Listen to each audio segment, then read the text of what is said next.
Hello there, Steve from Perhacs here, and welcome to Spiritual Training, Total System 2.0, and this is an interesting topic that I'm going to touch upon, and that's astral projection, out-of-body experiences.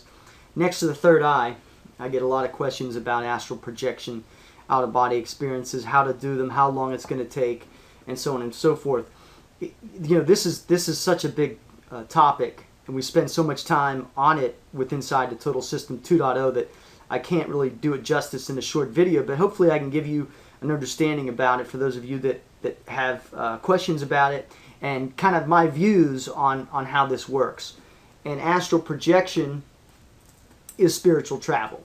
It is taking that spirit and moving it outside of your body. Now, a few things. If you've been following some of the other videos, you know I'm big on telling you that you're re-recognizing your spirit and understand that you have a spirit and that your body is just housing the spirit. Here's the deal. Your body is a control freak and does not want to release the spirit because it's kind of like while your spirit's in the body, your body is able to function. For instance, if your spirit just left, guess what? Your body's eventually going to die. You cannot exist without a spirit. And so the body, in a very greedy sense, wants to retain the spirit. Now, how are you going to get that spirit out of your body? You need to get the body relaxed, you need to get the mind relaxed, and you have to have a comfort level in order to do that. Now, it's my real understanding and belief that we spiritual travel probably every night that we go to sleep. And the reason we can do that is because the body gets to such a relaxed state, that dead sleep, that the spirit goes out. Now, oftentimes we don't recognize it, but in fact, that's what's happening.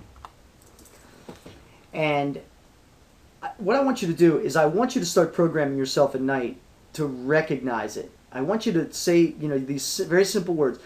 If I leave my body tonight, I want to recognize it in some way. I want to be able to recognize it. And only maybe a few seconds of recognition. But what you're going to notice if you keep doing that affirmation and that programming before you go to sleep at night, you're going to notice that you're going to start recognizing there are going to be times where you're going to think, you know what? I think that was an astral projection. It felt, kind of weird. It can also be manifested in near-death experiences. You're going to find a lot of individuals out there that have had near-death experiences, and I've spoken to literally hundreds of people. In fact, we've got interviews inside the Total System of individuals who have actually died, and it's the same thing every time. That their body is hovering or their body is flying. One gentleman inside the Total System talks about the time where he was in an accident, and as they were taking his body to the hospital, he was following the ambulance flying, in his spiritual form to the hospital. I know to some of you that may sound very strange and weird, but hey, if we are spiritual beings, how is that so far off the beaten path? It's really not. It's exactly the way it should be. And yet, we're probably taught as we're brought up that that's not possible. And yet, we go to church and we go to our religious institutions and we talk about being in the spirit and all this type of thing. And yet, if you said, hey, my spirit jumped out of my body, they would say there's something wrong with you.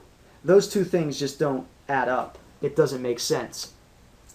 Your body wants control of the spirit. I said this before, and that's why your spirit, just can't easily get out. And in fact, it's a safety precaution too. I mean, if your spirit could get out that easy, you would be doing what's called bilocating all the time. And it would be very, very weird. And so there are obviously controls in place in order to keep this from happening all the time. Even the individuals that I know that do it all the time usually have to get into a certain state in order to do it. However, there are individuals, just like there are in any type of experience, that it happens automatically. They can just think about it almost. Very rarely. I mean, that's maybe a 0.1% or something to that effect of individuals that have that type of control. And then the other thing is falling in dreams. If you've ever fallen in a dream, that's usually an indication that you were out and you're falling back in. Everybody's had that recognition where you feel like you're falling off a cliff. What's really your spirit falling back into the body. And that's another recognition you can program into yourself, that when you recognize that falling, that you really want to get a good feeling of it. You want to understand what that feels like. See, a lot of these spiritual concepts, like I said, is re-recognizing your spirit. And part of that is when you're sleeping, is recognizing that as you're dozing off and you're waking up in the morning. It even helps to have a notebook and write down, if you can remember your dreams. You see, people say they don't remember their dreams because they don't program themselves to. As you start to program yourself and say, I'm going to try to remember as many dreams as I can, wake up in the morning and have a dream diary and write it down. And you could tell if those were projections or whatever the case might be.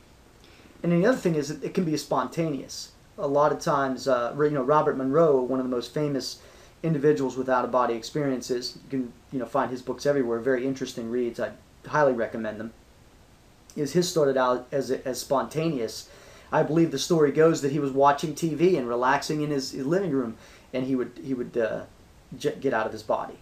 And again, why was he able to do that? Because at the time, for whatever reason, his body was at a hyper-relaxed state. When you can get into a hyper-relaxed state, you can do so many things. And that is one of the key things that you can be taught in the Total System 2.0, is how to be hyper-relaxed so that you can do many of these very unique and esoteric concepts. So hopefully that answered some questions. And like I always say, when it comes to this spiritual type of training, is it usually answers some questions, but then it provokes asking a lot more questions as well. But hopefully I did cover some things that were of value to you, and I've enjoyed sharing this information. Thanks for watching, and have a great day. So long.